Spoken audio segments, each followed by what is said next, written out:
Industri kreatif merupakan salah satu pilar perekonomian Indonesia yang memberikan kontribusi positif terhadap pengembangan sumber daya manusia dan memiliki daya saing global. Tentunya ide bisnis bisa datang dari mana saja, salah satunya yaitu dengan mencermati berbagai bidang yang ada di sekitar kita. Peluang usaha yang mempunyai prospek sangat bagus dan menjanjikan saat ini yaitu industri kreatif atau bisa dibilang juga ekonomi kreatif. Melihat potensi industri kreatif yang sangat besar ini, Presiden Jokowi membentuk sebuah lembaga pemerintah non-kementerian yang bernama Badan Ekonomi Kreatif atau yang sering disingkat dengan Bekraf. Lembaga negara yang berdiri berdasarkan Peraturan Presiden Nomor 6 Tahun 2015 ini bertanggung jawab terhadap pengembangan ekonomi kreatif di Indonesia.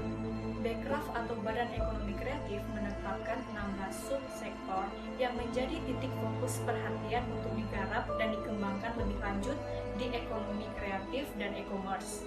Ke-16 subsektor yang ditetapkan oleh Bekraf sebagai peluang bisnis yang dapat dipilih dan dimanfaatkan adalah yang pertama, aplikasi dan pengembangan permainan, arsitektur, desain interior, desain komunikasi visual, desain produk, fashion, film, animasi dan video, fotografi, kria, kuliner, musik, penerbitan, periklanan, seni pertunjukan, seni rupa, dan yang terakhir televisi dan radio. Tentunya dalam industri ekonomi, berpikir kreatif, leadership, dan personal branding menjadi hal penting yang harus dimiliki oleh seorang wirausaha.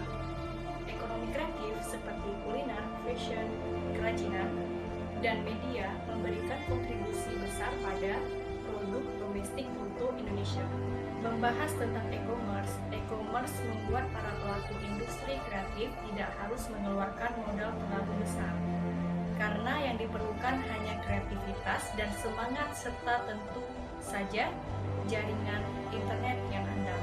Dibandingkan dengan ekonomi kreatif, setidaknya ada 5 model bisnis yang diincar oleh pelaku bisnis e-commerce Indonesia, seperti listing, marketplace customer to customer, shopping mall, toko online atau business to customer, dan toko online di media sosial. Masih banyak model bisnis e-commerce lainnya yang sangat membantu bagi pengembangan industri kreatif di Indonesia, terutama di era revolusi digital.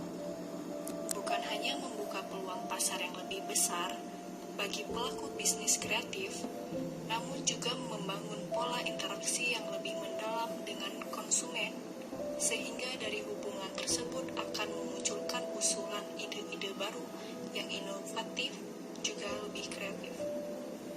Dan diharapkan melalui e-commerce, industri kreatif Indonesia akan mampu bersaing, juga meramaikan pasar di tingkat internasional, sehingga pada akhirnya akan memberikan kontribusi besar bagi kemajuan perekonomian di Indonesia.